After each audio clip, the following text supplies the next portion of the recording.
अवांखे ख़बर नासी पढ़ीदन मां जिते कायम हाई स्कूल में सहूलतूं न हुजण सबब शागिर्द ऐं शागिर्दियाणियूं तकलीफ़ुनि खे मुंहुं ॾियण ते मजबूर थी विया आहिनि पर कंहिं बि हिन वक़्त ताईं नोटिस नाहे वरितो।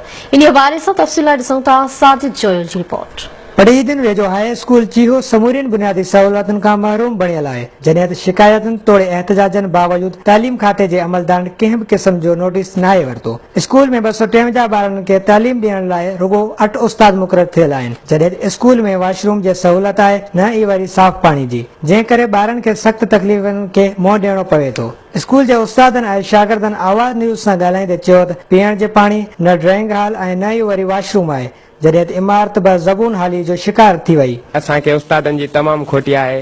असांखे महिरबानी करे अरिड़हं उस्तादनि जी जॻह ते 6-7 उस्ताद था कमु कनि। असांखे अपील था कयूं असांखे उस्ताद ॾिना वञनि। असां तक़रीबन 250 शागिर्द आहियूं, छोकिरियूं तक़रीबन 50, टोटल शागिर्द असां 300। तंहिं लाइ असांजे माना वॉशरूम कोन्हे को, भितियूं टही पियूं आहिनि, ऑडिटोरियम कोन्हे को, लाइब्रेरी कोन्हे का, कॉमन रूम कोन्हे को छोकिरियुनि लाइ।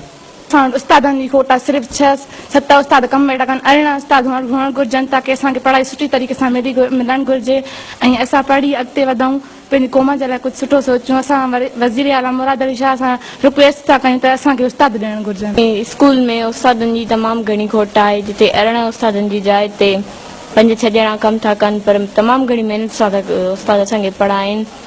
ऐं साइंस हॉल जी खोट आहे, ॿियो असां छोकिरियुनि लाइ कॉमन रूम न आहे जिथे असां वेही पढ़ी सघूं। स्कूल में लाइब्रेरी कोन्हे का। तक़रीबन 40-50 शागिर्द हुआ त हाणे तक़रीबन असां वटि 250 शागिर्द आहिनि। जेको आहे इनरोलमेंट असां वटि 250 आहे। इन करे हिते उस्ताद ॾिना वञनि। असां सेक्रेटरी एजुकेशन खे इहा अपील था कयूं ऐं मिनिस्टर जेको एजुकेशन आहे जाम साहब जेको आहे जाम महताब दर साहब खे अपील था कयूं त हिते उस्ताद पूरा कया वञनि। असांजे स्टाफ जी तमामु घणी खोट आहे, मुकमिल स्टाफ न आहे। स्टाफ जे घटि हुजण जे करे ॿारनि जी तइलीम जो हिकिड़ो सम्झो ज़िया पियो थो थिए।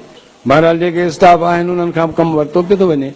ऐं असां वज़ीर आला खे या पुरजोश अपील था कयूं त जेको आहे स्कूल ते ख़ासि तवजो ॾिनी वञे ऐं हिते को एजुकेशन न आहे, छोकिरियूं बि गॾु पढ़ंदियूं। ऐं साईं तव्हांखे पहिरियां ॿुधायो वज़ार सां ॿुधायो त हिते फर्नीचर ऐं उस्ताद काफ़ी माना खोट आहे। बिल्डिंग जी जेका आहे ओड़ी न आहे बिल्डिंग जिते असां गॾु छोकिरियूं छोकिरा पढ़ाए सघूं। वॉशरूम जी ज़रूरत आहे।